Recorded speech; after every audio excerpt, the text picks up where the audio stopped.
Merhabalar, Meatflix'in yeni bölümüne hoş geldiniz. Bu hafta burada bir ipucu, hint vermem lazım. Soğanlarımızı hazırlamaya başlıyoruz. Küp küp küp doğradık. Kökü çok odunsudur, serttir. Yani genelde şu şekilde kırılan yerinden ayırırlar asparagusu. Şarkıyı da keşke bilseymişim. Bilmeden söylüyoruz.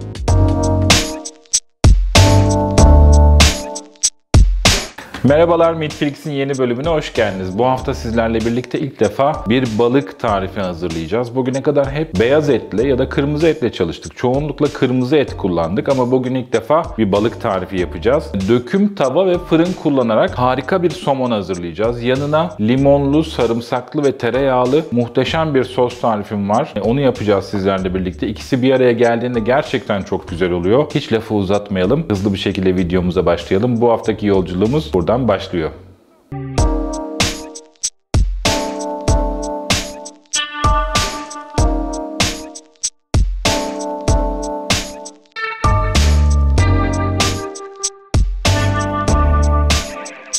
Şimdi balıkları yıkadık, kuruladık. Şöyle biraz beklediler. Sonrasında yapacağımız işlem balıkların kenarlarını biraz trim edeceğiz. Yani Türkçe konuşacak olursak tıraşlayacağız. Çünkü buraları hem deri olarak çok fazla hem de yağ olarak çok fazla. Pişerken çok iyi olmuyor. O yüzden ben buraları pişirmeden önce şöyle trim ediyorum. Kenarlarını alıyorum. Gördüğünüz gibi.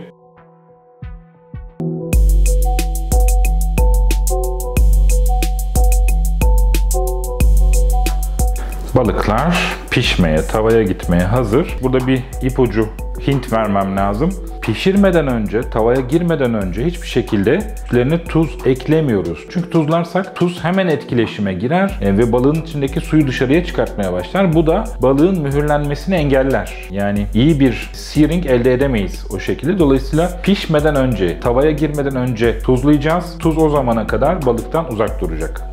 Evet ve soğanlarımızı hazırlamaya başlıyoruz. İşte soğanlarımız hazır. Kırmızı soğanın, o gördüğünüz soğanın yarısını küp küp küp doğradık. Bu sosumuzun bazını teşkil edecek, temelini oluşturacak. Yolculuğumuz devam ediyor.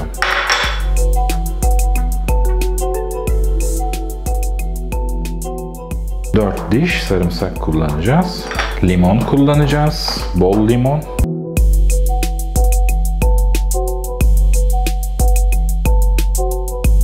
Limon suyunu süzeceğiz. Dolayısıyla çekirdekler problem değil. Böylece 2 limon girmiş olduk.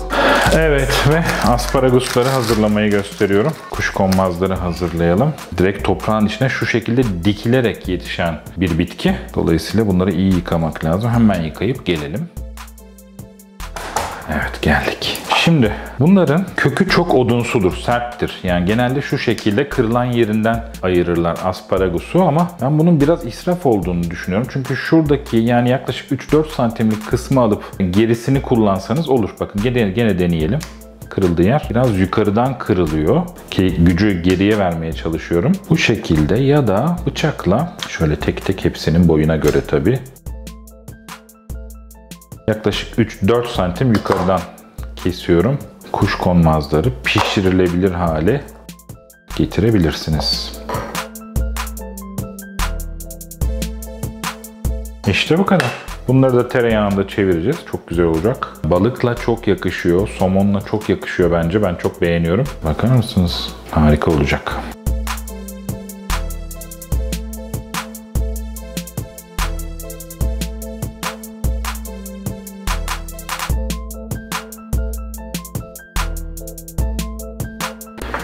Evet, tavayı fırından aldık. Gayet sıcak şu anda. 250 derece fırından çıktı. İçine şöyle yarım tatlı kaşığı, hatta biraz daha koyalım.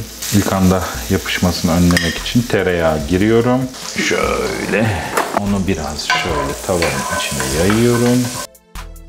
Balık zaten çok yağlı. Bunu sadece lezzeti arttırmak için koydum. Ocağın altı kapalı şu anda. Tereyağı hemen yanmasın diye. Ocağın altını şöyle orta ateşte açtım. Balıkları, derili kısımları alta gelecek şekilde yerleştiriyorum. Tava çok sıcak. Hemen anında mühürlenecek. Balıkların arka tarafını tuzlamıştım. Ön tarafını da tuzlayalım.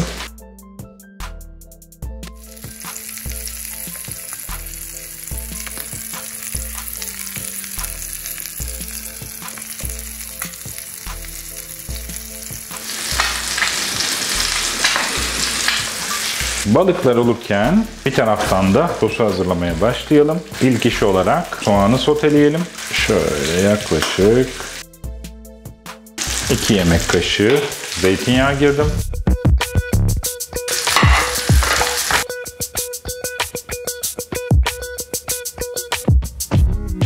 Balıkları çeviriyoruz. Yaklaşık 5 dakika oldu. Gördüğünüz gibi harika bir şekilde kızardılar. Bir 5 dakikada böyle kalacak. Ardından fırına atacağız. Fırında kalma süresi de balığın her bir 2 santimi için 5-6 dakika gibi düşünebilirsiniz. Bunlar yaklaşık ilk pişirmeden önce, ilk tavaya atmadan önce yaklaşık 4 santim enindeydi. Yani 10-12 dakika fırında kalmaları yeterli olacak. Ve kuşkonmazları yapmaya başlıyorum. Kuşkonmazlar için tavamız biraz ısınsın. Döküm tavanın ısındığını nasıl anlıyoruz? Elimizi üstüne getirdiğimizde 4'e kadar saydığımızda 5'i sayamıyorsak elimiz üstünde o tava ısındı demektir. Dolayısıyla ölçümüz bu. Şimdilik biraz zaman alacak gibi gözüküyor. Sosa artık tereyağı girebiliriz. Şöyle. Sosun tereyağına girdik. Soğanlar kavruldu. Pişme esnasında soğanlar daha da eriyecek. Şimdi sırada ne var? Altını biraz kısalım. Çok açık şu anda altı. Maksimum. Sarımsakları giriyorum.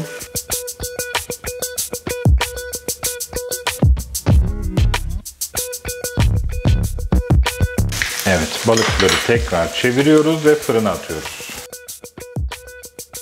Ve balıklar iki tarafı da kızardı, mühürlendi. Tekrar fırına dönüyorlar. Fırın hala 250 derece sıcakta. 10 dakika balıklar fırında kalacak. Evet, soğan, sarımsak kavruldu. Tereyağı içinde. İçeri 2 tane limon sıkmıştık. Limon suyunu giriyorum. Limonla bütünleşecek. Sosu çektireceğiz. Yoğunlaşacak, kıvam alacak. Ardından da sosumuzu tamamlamış olacağız. Gördüğünüz gibi hemen koyulaştı zaten. Ve kuşkonmazları yapıyoruz. Şöyle biraz, çok değil. Yine yaklaşık 2 yemek kaşığı zeytinyağı girdim. Tereyağı. Kuşkonmazlarımızı ısınan döküm tavamızda biraz zeytinyağı ve biraz tereyağı yardımıyla soteliyoruz. Çok az pişireceğiz. Bunların zaten biraz diri kalması lazım yerken. Tadını tam olarak almanız için fazla pişirirseniz zaten tadı kaçar. Asparaguslar, kuşkonmazlar harika bir şekilde oluyor.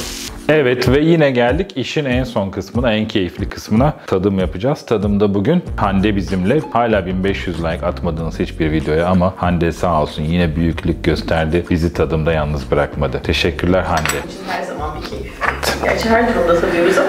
Eksik olmayın. Şimdi şöyle bir sosumuz var. Tereyağlı, sarımsaklı, limonlu nefis bir sos yaptık somonun yanına. Somonu farklı bir teknikle pişirdik. Yani döküm tavayı önce fırında ısıttık. Fırında sıcaklığı çok yüksek dereceye çıktı. Hemen onun üstünde dışarıya alıp mühürledik. Tavada pişirdim. Sonra tekrar fırına attım ve fırında da 10 dakika içinde şu hale geldi. Nar gibi kızardı. Çok nefis gözüküyor gerçekten. Yanına da limonlu, sarımsaklı, tereyağlı bir sos yap. O sos da bunu şimdi taşlandıracak, son haline getirecek. Hepsinin yanına da biraz fresh bir tad olabilmesi için, bir tazelik katabilmesi için kuşkonmaz ekledim. Şimdi sana hepsinden böyle bir sadece somon mu vereyim yoksa bir karışım mı istersin? Tercih ederim. Peki. Kuşkonmaz da sevmiyorum tam mevsimi.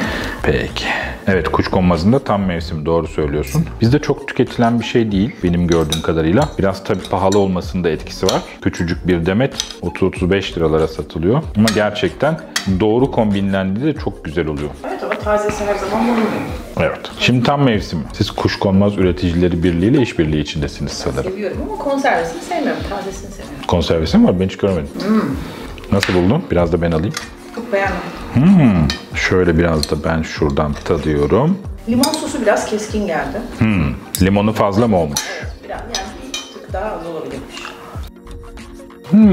Evet, limon çok çarpıyor. Limon 2 tane kullandım bu sefer ama biraz fazla sotelemiş, pişirmiş de olabilir. Biraz yoğunlaşmış tadı. Sosu ya biraz daha önce almak lazımdı ya da daha az limon kullanmak lazımdı. İkisi de olabilir. Siz yaparken ona dikkat edersiniz ama gerçekten üçünün birleşimi muhteşem. Yani eğer balık seviyorsanız, somon seviyorsanız gerçekten şu üçlüyü bir araya getirmenize fayda var. Bence daha fazla balıklı tarif yapmalısın. Daha fazla balıklı tarif yapmamız lazım. Peki Hande Hanım. Sürekli like atıyoruz size Deniz Bey. Eksik olmayın, eksik Gıcık olmayın, daha çok atın. Ve böylece bu haftaki tarifimizin sonuna geldik. Bu üçlü kombin çok iyi sonuç verdi. Limonlu, sarımsaklı, tereyağlı sos. Yanında kuşkonmaz asparagus hazırladık. Somonumuzu döküm tavada mühürleyip fırında bitirdik. Bu üçünün birlikteliği gerçekten çok iyi sonuç verdi. Somonu farklı şekillerde pişirmek mümkün biliyorsunuz. Poşeleyebilirsiniz. İşte bizde çılbırın pişirme yöntemi. Poşe yumurta mutlaka duymuşsunuzdur, karşılaşmışsınızdır. Bir haşlama yöntemi. Haşlayabilirsiniz, poşeleyebilirsiniz. Tavada kızartabilirsiniz somonu ya da fırında yağlı kağıt üzerinde ya da yağlı kağıda sararak paketleyerek pişirebilirsiniz. Ben bugün 5. bir yöntem, farklı bir yöntem göstermek istedim. Yanına da bu balığı taçlandıracak, zirveye çıkartacak asidik bir sos eklemeye gayret gösterdim. Tarife eklediğimiz kuşkonmazda da bir tazelik, bir freshlik katmaya çalıştık tabağa. Çok güzel oldu, çok güzel sonuç verdi. Umarım, dilerim sizler de deneme imkanı bulursunuz. Bu haftaki videomuz hoşunuza gittiyse, eğer beğendiyseniz lütfen beğen tuşuna basmayı, like butonuna basmayı unutmayın. Abone olmadıysanız, hala videolarımızı abone olarak takip etmiyorsanız abone olmanızı bekliyoruz. Abone olmanız ve bildirim tuşunu açmanız, bildirim zilini açmanız bizi çok mutlu eder. Böylece YouTube yeni videolar yüklendiğinde size haber verme imkanı bulur. Tarifimizi paylaşmanız, bu tariften esinlenebileceğini düşündüğünüz, hoşlanabileceğini düşündüğünüz kişilere aktarmanız bizi çok mutlu eder. Çünkü her zaman söylediğimiz gibi ne diyorduk? Mutfaktaki lezzet aynen sevgi gibi. Paylaştıkça çoğalıyor. Yeni tariflerde, yeni içeriklerde yeniden görüşmek üzere. Hoşçakalın. Kuşkonmaz toprakta yaşayan değil tabii, yaşamıyor.